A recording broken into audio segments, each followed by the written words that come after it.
So instead of saying, I am never going to have a sweet, I am never going to have sugar, find healthier alternatives. You could call them cheats.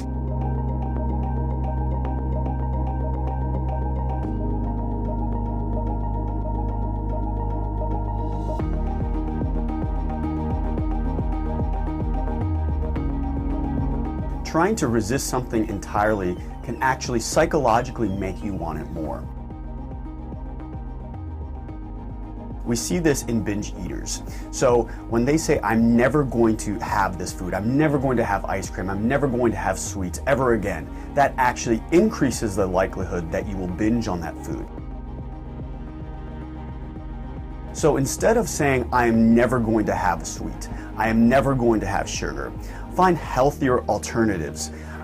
You could call them cheats. When you find those healthy cheats, something like a frozen banana with dark chocolate nuts instead of an ice cream bar, or a healthy bowl of vanilla Greek yogurt with some whole wheat cereal, blueberries, and maple syrup instead of the very decadent blueberry pancakes, you're actually going to be fulfilling your craving, getting the same taste that you want, but in a much healthier way.